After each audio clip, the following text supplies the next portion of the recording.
I never thought documenting a traffic problem would land me in a suburban nightmare. But that's exactly what happened last Tuesday. The afternoon pickup line at Oakage Elementary had become increasingly dangerous over the past few months. Cars double parking, kids darting between vehicles, and parents making illegal U-turns. It was an accident waiting to happen. As a concerned parent with a background in urban planning, I decided to document the chaos to present to the school board. That's when I met Karen Winters, our HOA vice president and self-appointed neighborhood dictator. I was standing on the public sidewalk across from the school, camera in hand, when I noticed a red-faced woman charging toward me like a bull that had spotted a matador. Her designer sunglasses were perched on her highlighted bob, and she was frantically waving what looked like a laminated badge on a lanyard. "What do you think you're doing?" she demanded, her voice loud enough to turn heads in the pickup line. "You can't film here. There are children present." Her finger jabbed toward my camera as if it were a weapon. "I'm documenting the traffic issues for the next school board meeting," I explained calmly, lowering my camera. "I'm on public property and I'm focusing on the traffic patterns, not the children." Karen's nostrils flared as she planted herself directly in front of me. "I'm Karen Winters, Vice President of the Oakage Homeowners Association, and I'm ordering you to stop immediately. You're clearly some kind of predator secretly recording children. Everyone can see what you're really doing here." Parents were starting to stare now, some looking concerned as they clutched their children closer. I felt my face growing hot with embarrassment and frustration. "Ma'am, I live in this neighborhood. My daughter attends this school. I'm just trying to help improve safety." "Safety?" she interrupted with a mocking laugh. "You're the threat to safety here. I'm calling 911 right now." She pulled out her phone dramatically, all while positioning herself to block my car. That's when I heard police sirens in the distance, growing louder by the second. Karen's face lit up with vindictive triumph. "See? They're coming for you," she said with smug satisfaction. Little did she know, those sirens would eventually be for her. I've lived in Oakage Estates for almost 5 years now. It's one of those meticulously planned communities with matching mailboxes and strict rules about lawn ornaments. My wife Sarah and I chose it for the excellent school district and safe streets. I work as an architectural photographer by profession, so I'm no stranger to cameras or public photography laws. The irony wasn't lost on me when Karen accused me of being some suspicious character. For 3 weeks, I had been documenting the traffic situation from various angles, always from public sidewalks, always respectful of privacy, and always focusing on the vehicles and traffic patterns. I'd already spoken with the school principal, Mr. Rivera, who had actually encouraged my project. The school had been trying to get the city to implement better safety measures for months, and my documentation could help their case. But Karen saw things differently. After our initial confrontation, she stormed off when the police car that had triggered the sirens drove past without stopping. But that was just the beginning of my Karen nightmare. The next afternoon, she returned with reinforcements. 2 other women from the HOA board who stood behind her like henchwomen as she approached me again. This time she had printed out the HOA bylaws and was pointing to a highlighted section. Section 12.4 clearly states that no recording devices can be used to surveil the neighborhood without board approval. She said with exaggerated precision, "You're in violation of your homeowner agreement." I took a deep breath before responding. That bylaw refers to security cameras mounted on private property, not handheld cameras used in public spaces. I checked with our city's legal department yesterday after our conversation. I'm well within my rights. Karen's face contorted with anger as her backup team exchanged nervous glances. "This isn't over," she hissed before storming off toward her oversized white SUV. True to her word, Karen didn't let it go. Over the next 2 weeks, she escalated her campaign against me. She started showing up wherever I was filming, following a few feet behind me with her phone out, recording me back. "How do you like it?" she would say loudly, making sure other parents could hear. "Not so fun being filmed without consent, is it?" She distributed flyers to parents at pickup, warning them about suspicious photography happening near the school. She even convinced the HOA to send out an email newsletter mentioning concerning behavior near Oakage Elementary without naming me directly.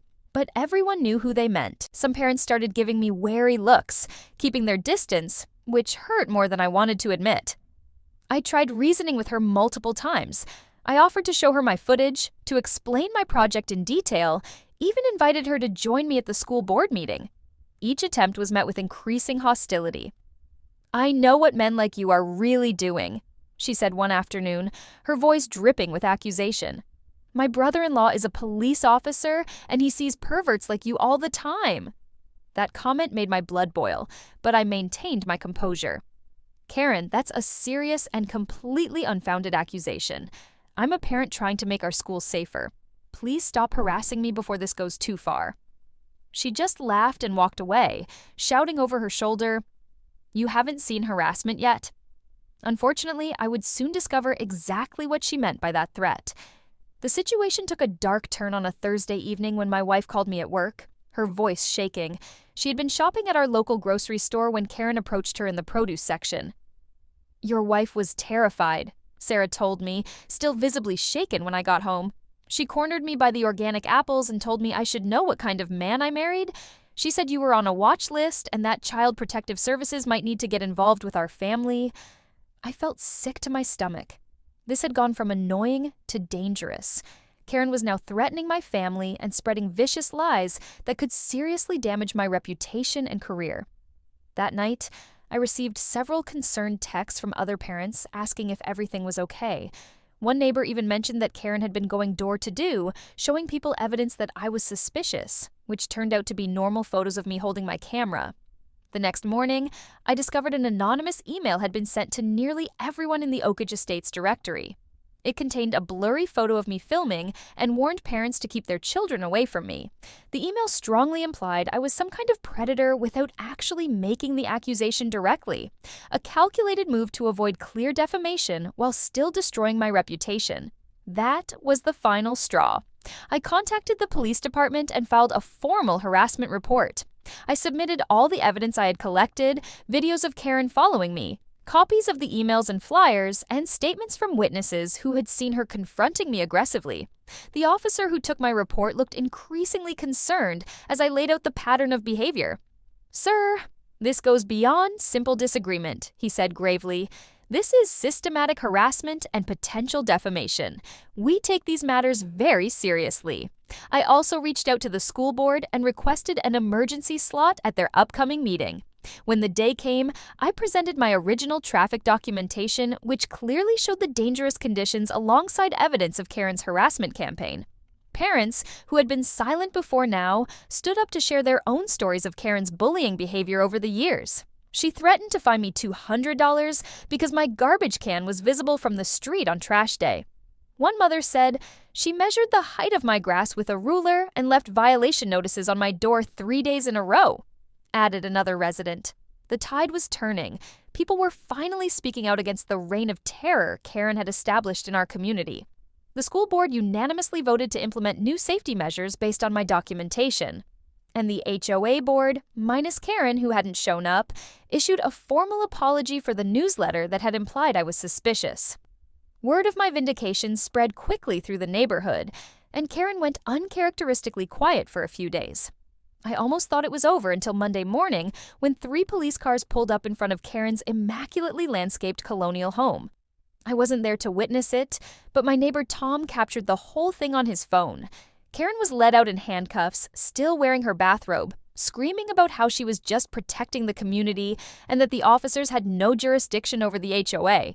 She spotted Tom filming from his driveway and completely lost it. "You can't record me. That's illegal. I do not consent to being filmed," she shrieked as the officers carefully helped her into the back of the police car. The charges were serious criminal harassment, filing false reports, and defamation. Apparently, she had called Child Protective Services and the police multiple times with fabricated stories about me, which is a criminal offense. She had also accessed HOA records to obtain personal information about my family, which violated several privacy laws and HOA regulations. The most ironic part, her lawyer attempted to build a defense around the claim that she had suffered emotional distress from being filmed in public, the very thing she had baselessly accused me of doing illegally. The judge dismissed this argument immediately, pointing out that filming in public spaces is perfectly legal, while harassment and filing false reports definitely are not. Karen was sentenced to 6 months of probation, ordered to pay a $5,000 fine, and required to complete 100 hours of community service. The cherry on top, she was permanently removed from the HOA board and barred from holding any neighborhood leadership position in the future. As they announced her sentence in the courtroom, her face flushed crimson with rage and humiliation. "This is outrageous," she stammered, looking around desperately for sympathy she wouldn't find. "I was just trying to protect our property values and our children." The judge simply responded by banging his gavel, finalizing her fate and effectively ending Karen's reign of suburban terror.